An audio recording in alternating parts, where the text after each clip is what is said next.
Night shift at St. Augustine Hospital emergency room. Lights flickering, sirens wailing, chaos everywhere.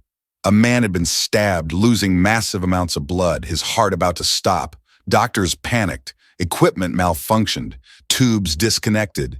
In the middle of the crowd, a young nurse stepped forward, voice calm. "Step back, I need 30 seconds. She used clamps instead of tubes, performed manual chest compressions, gave decisive orders.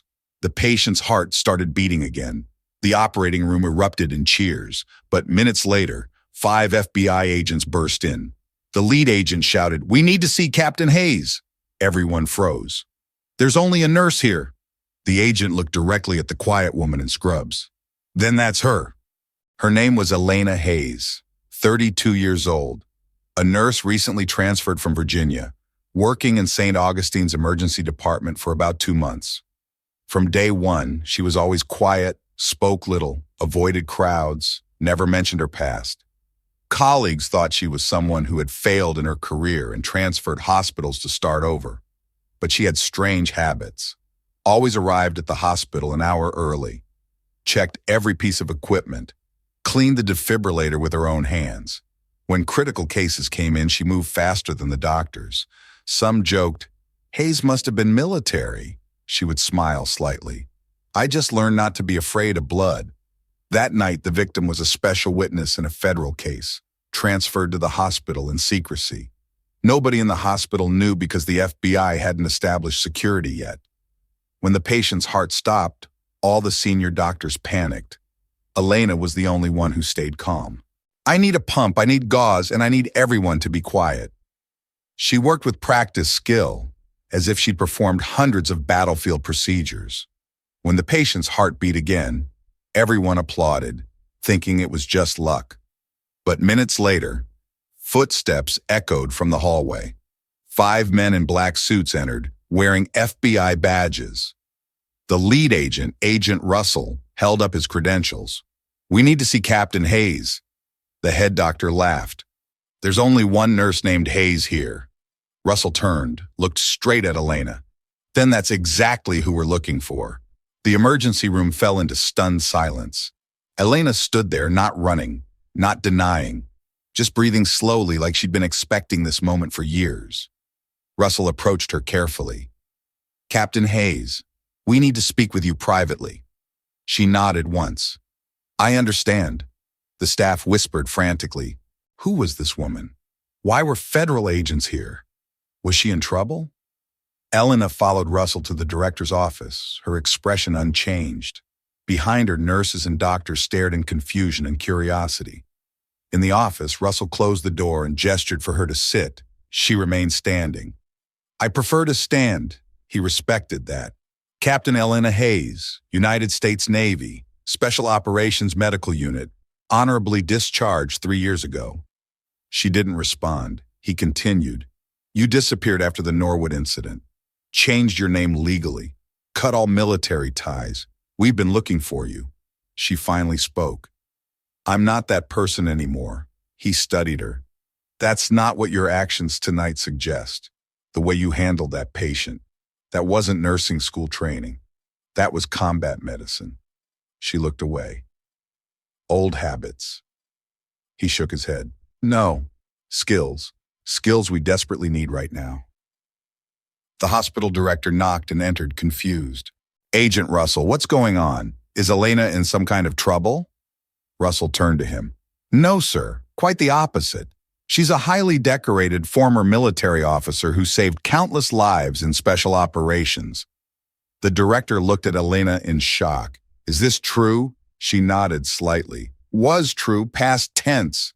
Russell pulled out a folder. "The patient you just saved, the stabbing victim. He's not just any witness. He's Lieutenant Colonel Brooks, your former commanding officer." Elena's composure finally cracked. Her face went pale. "Brooks is here?" Russell nodded. "He was attacked 2 hours ago. He's been unconscious since arrival. But before he lost consciousness, he said one thing.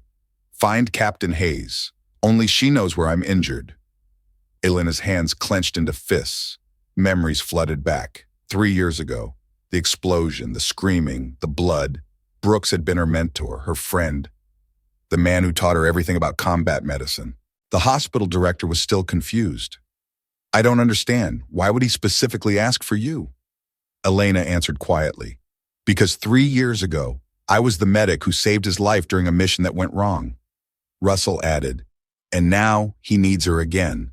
Elena turned to Russell. What aren't you telling me? He hesitated, then spoke. There's more to his injuries than the stab wound. He has shrapnel embedded near his spine, old wounds from the Norwood explosion. They're shifting, causing internal bleeding. He needs surgery, but he won't let anyone operate. He keeps asking for you. She closed her eyes. I can't go back to that. Russell's voice was gentle but firm. He's dying, Elena, and you're the only one he trusts. She stood there torn between her past and her present, between the person she was and the person she'd tried to become. Finally, she opened her eyes. Take me to him. A colleague later recalled, when they said Captain Hayes, she didn't look scared. She just sighed and said, I knew this day would come eventually. News spread through the hospital within minutes. The quiet nurse Hayes was being sought by the FBI. Everyone speculated. Is she a criminal? The FBI came but didn't handcuff her? In the director's office, Elena sat with Agent Russell. He placed a file on the table.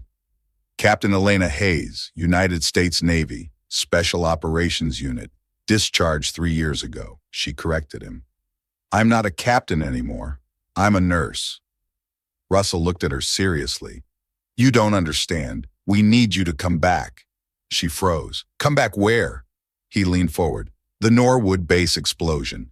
One of the officers who was severely injured has mentioned your name. He's saying only you can help him. Elena stayed silent. Memories flooded back. 3 years ago, she had been the leader of the tactical medical unit in the Navy. A massive explosion at the base cost her 6 teammates. She was blamed for ordering an early retreat. After that, she left the military and cut all contact completely. Russell continued. The injured man is Lieutenant Colonel Brooks, your former commanding officer. He regained consciousness and said, only Captain Hayes knows where I'm really injured. She clenched her fists. I can't. He pressed. He only has a few hours. She stood and walked out into the hallway. Fluorescent lights cast harsh shadows on her tired face. Other doctors and nurses avoided her gaze. She opened her locker and pulled out an old necklace. Military dog tags engraved with Captain E. Hayes, Med Op S9. Next to it was a small cloth stained with old blood. She whispered, the last time I wore this, 6 people didn't come home. But she turned back toward the patient room where Lieutenant Colonel Brooks lay in a coma. Nobody dared touch the patient because his wounds were too complex. Elena stood looking for several seconds, then said, give me a scalpel. A doctor protested. You don't have authority to operate here. She looked at him coldly. If I'm wrong, you can fire me after he dies. She worked so fast, everyone held their breath. Within minutes, blocked blood flow was cleared. Heart rate stabilized. Agent Russell watched and whispered, you're still Captain Hayes. The operating room was silent except for the beep of monitors. Elena's hands moved with precision that came from muscle memory and thousands of hours of training. She didn't think, she just acted, years of experience guiding every movement. When she finished, she stepped back and let the hospital surgical team close. Brooks was stable, out of immediate danger. Elena pulled off her gloves and walked out without a word. In the hallway, she leaned against the wall, shaking. The adrenaline was fading, reality setting in. She had just done the one thing she swore she'd never do again. She'd gone back to being Captain Hayes. Russell found her there. You saved his life. She didn't look at him. I just delayed the inevitable. We all die eventually. He sat down beside her. That's a dark way to look at it. She finally met his eyes. It's a realistic way. In my line of work, you learn that saving someone today doesn't mean they'll be alive tomorrow. The hospital staff gathered outside the operating room, watching through the windows as Elena worked. They'd never seen anything like it. Her movements were economical, efficient, no wasted motion. This wasn't just medical skill. This was something else entirely. Combat-trained precision. One nurse whispered, "She's like a surgeon, but faster." Another replied, "She's like a soldier who happens to know medicine." They were both right. Elena was the product of years of training in environments where hesitation meant death, where you had to make life or death decisions in seconds, where being good wasn't enough. You had to be perfect. After Brooks was stabilized and moved to ICU, the hospital director approached Elena. "I need to know, are you in danger? Is the hospital in danger?" She shook her head. "No, I'm not wanted for anything. I just have a past I tried to leave behind." He studied her. "Why did you leave the military?" She was quiet for a long moment. "Because I made a decision that cost people their lives, and I couldn't live with wearing that uniform anymore." Later that night, Elena sat alone in the break room. The TV was on, showing news reports. She wasn't watching, just staring at the wall, replaying that day 3 years ago in her mind. The explosion, the screaming, the impossible choice. Brooks had been trapped under debris, 3 other soldiers critically injured. She had to choose: evacuate immediately with the wounded she could save, or stay and try to dig out Brooks, risking everyone. She chose to evacuate. Brooks was rescued hours later by another team, but 2 of the soldiers she evacuated died in transit. The investigation blamed her, said she should have stayed, should have tried harder, should have saved everyone, but you can't save everyone. That's the truth nobody wants to hear. Sometimes survival means choosing who lives and who might die. She made that choice, and it destroyed her. Agent Russell entered the break room. "Can I sit?" She nodded. He sat across from her. "I read your file, the classified parts. I know what happened at Norwood." She didn't respond. He continued, "You made the right call. Military analysts confirmed it. If you'd stayed, everyone would have died." She finally spoke. "Knowing I made the right call doesn't make it easier to sleep at night." When the surgery was successful, she placed her hand on the patient's chest and whispered, "I kept you waiting too long, sir." News spread. The nurse who saved Lieutenant Colonel Brooks was a former Navy officer. The entire hospital was stunned. The head doctor approached her, his voice much softer now. "I apologize for doubting you." She replied calmly, "Don't. I'm just doing my job." That afternoon, the FBI held a press conference in the hospital lobby. Reporters crowded around. Russell stood before microphones. "The person you know as Nurse Hayes was actually Captain Elena Hayes, United States Navy. She saved dozens of lives during special operations missions." A reporter asked, "Why did she leave the military?" Russell chose his words carefully. "Because she made a difficult decision to evacuate wounded soldiers. Not everyone understood at the time, but today, the man she saved has confirmed that without her, none of them would have survived." Camera flashes lit up the room continuously. Elena stood in the back, expression calm, but eyes deep with emotion. Lieutenant Colonel Brooks was brought out in a wheelchair. Though weak, he smiled. "I once ordered an investigation into Captain Hayes, but it turns out she saved me twice, once 3 years ago, and again today." He raised his hand in a military salute. All the agents, nurses, and doctors in the room stood up and saluted back. Elena felt tears forming. "I'm not an officer anymore," Brooks replied firmly. "Once a soldier, always a soldier." When everyone left, Russell approached and placed a small envelope on the table. "The Navy wants to restore your rank with honors, and they want you to come back as a training advisor for combat medicine." She smiled slightly. "I think I'm better suited for this hospital." He nodded. "The world needs people like you in both places." She picked up the envelope but didn't open it. "Let me think about it." Russell stood to leave, then turned back. "You know, when we were looking for you, I read all the testimonials from people you served with. Every single one said the same thing, that you were the best combat medic they'd ever seen, that you saved people who shouldn't have survived, that you made the impossible look routine." She looked down. "I also lost people who should have lived." He shook his head. "You're human, Elena, not God. You can't save everyone, but you saved more than most people ever will." The next day, news outlets ran the story. former Navy captain working as hospital nurse. Social media exploded. Some praised her. Others criticized the military for letting someone so skilled leave. Elena avoided all interviews, stayed focused on her work. But patients started recognizing her, asking for autographs, treating her like a celebrity. She hated it. One elderly patient grabbed her hand. "Thank you for your service." Elena smiled politely. "I'm just a nurse now." The woman shook her head.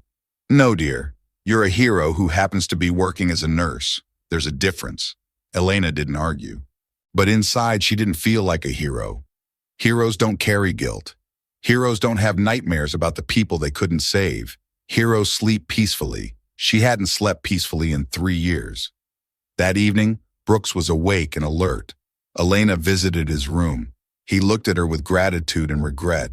"I'm sorry for the investigation, for blaming you." She sat in the chair beside his bed. "You were right to investigate. People died. Someone had to be held accountable." He shook his head weakly. "I was wrong. I read the reports wrong. Let politics influence my judgment. You made the right call. I know that now." They sat in silence for a moment. Then Brooks spoke again. "Why did you disappear? Why didn't you fight the findings?" Elena looked out the window. "Because fighting would mean reliving that day over and over. I'd rather carry the guilt quietly than defend myself loudly." He understood. "But guilt is eating you alive." She nodded. "Maybe, but it reminds me that every decision matters, that I can't be careless with people's lives." Brooks reached out and took her hand. "Elena, you were one of the best officers I ever commanded. The Navy made a mistake letting you go." She squeezed his hand gently. "The Navy didn't let me go. I left because I couldn't look at myself in the mirror wearing that uniform anymore." He held her gaze. "And now? Can you look at yourself in scrubs?" She thought about it. "Most days. Some days are harder than others." He smiled. "That's called being human." She smiled back. "I'm still learning how to do that." The media attention continued for days. Elena's story resonated with people. Veterans saw her as one of them. Medical professionals saw her as inspiration. The general public saw her as proof that heroes walk among us unnoticed. But Elena just wanted to go back to being invisible, to doing her job without scrutiny. One night, a young nurse approached her. "Can I ask you something personal?" Elena nodded. "Why did you become a nurse after leaving the military? With your skills, you could have been a surgeon." Elena thought carefully. "Because nurses spend more time with patients. I wanted to be present, to comfort, to actually care for people, not just fix their bodies and move on." The young nurse absorbed that. "You really care, don't you?" Elena smiled. "It's the only reason I still do this job. If I didn't care, I'd have quit years ago." A week after the press conference, Elena received a letter, not from the Navy, from the families of the soldiers she'd evacuated 3 years ago, the ones who died in transit. She opened it with shaking hands. Inside was a handwritten note. "Dear Captain Hayes, we want you to know that we don't blame you. Our sons died doing what they loved, serving with honor. You gave them a chance. That's all anyone can do. Thank you for bringing them home." Elena read it 3 times, then sat down and cried for the first time in 3 years. If you believe that titles don't define people, comment "I believe." 1 month later, St. Augustine Hospital became famous because of Nurse Captain Hayes. Medical students came to learn, seeing her as a symbol. But she remained humble. No officer uniform, no insignia. One day, a massive storm hit. Power went out. The entire ICU system failed. Elena grabbed a flashlight and directed the team to save patients manually, just like she did in the military. "Nobody dies tonight. Are we clear?" She went from bed to bed, wiping patients' foreheads, manually providing oxygen, her voice firm and confident. "There's no such thing as helpless, only when we stop trying." When power returned, she sat down in a chair, smiling with exhaustion. A young nurse asked, "Aren't you afraid of anything?" Elena thought about it. "Of course I'm afraid. But when people need you, fear doesn't have a place to stand. The storm had been Category 4, winds over 100 miles per hour, flooding throughout the city. The hospital was on emergency generators, but those failed too. For 6 hours, the staff worked in near darkness. Elena coordinated everything, not because she was in charge officially, but because in a crisis, people naturally follow whoever shows the most confidence and competence. She organized teams, assigned tasks, made sure every critical patient had someone monitoring them manually. It was exhausting, physically and mentally draining, but nobody gave up because she didn't give up. When it was finally over, when power was restored and all patients were confirmed stable, the staff collapsed in relief. Elena found a quiet corner and allowed herself to feel the fear she'd been suppressing for 6 hours. Her hands shook, her heart raced, but everyone was alive. That's all that mattered. Agent Russell visited the next day. "I heard about the storm, about what you did." She shrugged. "Anyone would have done the same." He laughed. "No, Elena, most people would have panicked. You led. There's a difference." He sat down across from her in the cafeteria. "I came to ask you something. The Navy isn't the only organization that needs good people. The FBI could use someone with your skills, training agents in emergency medicine, consulting on cases. You'd save lives in a different way." She considered it. "I appreciate the offer, but I think I'm where I need to be right now." He nodded, understanding. "Fair enough, but if you change your mind, call me." He left his card. She tucked it into her pocket, knowing she probably wouldn't call, but appreciating the gesture. The young nurse who had asked about fear approached her later. "Can I tell you something?" Elena nodded. "I almost quit nursing school 3 times. I didn't think I was strong enough. But watching you work, seeing how you handle pressure, it makes me think maybe I can do this after all." Elena smiled warmly. "You can. Strength isn't about not being afraid. It's about doing what needs to be done despite the fear." The girl hugged her impulsively. "Thank you." Elena hugged back, reminded of why she chose this profession. One afternoon, Brooks was discharged from the hospital, fully recovered. Before he left, he found Elena.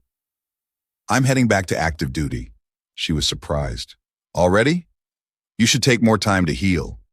He shook his head. "I'm healed, thanks to you, and I need to get back to work. But I wanted to say something first." He paused. "I recommended you for the Navy Cross, for actions above and beyond during the Norwood incident." She started to protest, but he held up his hand. "I know you don't want it, but I need the record to reflect the truth, that you're a hero, not a failure." Tears filled her eyes. "Thank you, sir." He saluted her one final time. She returned it. And just like that, a chapter of her past closed, not forgotten, but reconciled. The hospital staff threw her an impromptu celebration. Nothing fancy, just cake in the break room, but it meant everything to Elena, because these people accepted her not because of her military past, but because of who she was now. A dedicated nurse who cared deeply about her patients. That's the person she wanted to be. Not Captain Hayes, just Elena. If you respect those who fight in silence, comment respect. 2 years later, Elena opened a training program called Field Mercy, teaching tactical medical skills to frontline nurses and veteran medical personnel. On the wall of the center hung a small frame photo. Captain Elena Hayes, Navy Med Ops, St. Augustine Memorial. One day, Agent Russell visited, looked around, and said, "You're still not wearing your military insignia?" She smiled. "No, I don't need it to know who I am." He smiled back. "I guess even the FBI learned that lesson from you." When Russell left, Elena stepped onto the porch. The afternoon sun reflected off the glass doors, illuminating the figure of a woman smiling, peaceful, no medals, no applause, just faith, faith in herself, faith in the work, faith that saving one life at a time was enough. The Field Mercy program grew rapidly. Nurses from across the country enrolled. Veterans transitioning to civilian medical careers found purpose there. Elena taught not just skills, but philosophy. How to make decisions under pressure, how to live with the outcomes, how to carry on when you lose someone. One student asked, "How do you deal with the ones you couldn't save?" Elena answered honestly, "You honor them by saving the next one, and the one after that, you keep going because stopping would dishonor their memory." Her words resonated. Students left her program not just more skilled, but more mentally prepared for the realities of emergency medicine. One day she received a letter from the Navy. They wanted to name a new medical training facility after her, the Captain Elena Hayes Center for Combat Medicine. She declined, suggested they name it after one of the 6 who died at Norwood instead. They compromised, named it the Norwood 6 Memorial Center. With her as the honorary director, she could live with that. Years passed. Elena's hair gained some gray. Her face showed the lines of someone who'd lived a full life, but her hands were still steady, her mind still sharp. She continued working at St. Augustine part-time, training at Field Mercy the rest of the time. One evening, a young woman in Navy uniform appeared at the hospital. She asked for Elena. When they met, the woman saluted. "Captain Hayes, I'm Ensign Mitchell. I'm here because of you." Elena was confused. "I don't understand." The ensign smiled. "3 years ago, my brother was one of the soldiers you evacuated from Norwood. He survived because of you. He told me stories about the medic who saved his life. When I joined the Navy, I asked to be assigned to medical, because I wanted to be like you." Elena felt tears forming. "Your brother, what's his name?" The ensign replied, "Corporal James Mitchell." Elena remembered him, young, scared, bleeding heavily. She'd held his hand during the evacuation, told him he'd be okay, and he was. "How is he?" The ensign grinned. "He's great, married, 2 kids, living in Colorado. He wanted me to give you this."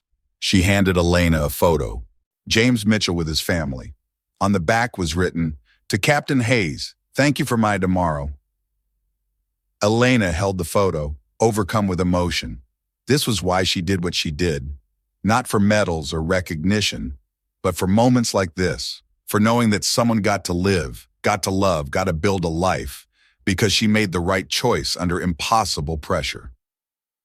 The final scene showed Elena standing in front of the Field Mercy Training Center. The sun was setting.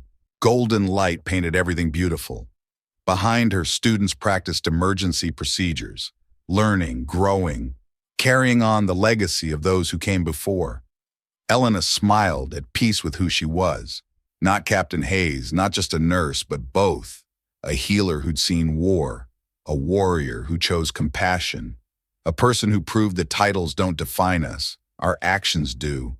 And she'd spent years acting with courage, compassion, and unwavering dedication to saving lives. That was legacy enough. If you believe heroes don't need medals, they just keep saving lives. Subscribe to the Veteran Story. Real people are creating and telling stories, not mass-produced AI.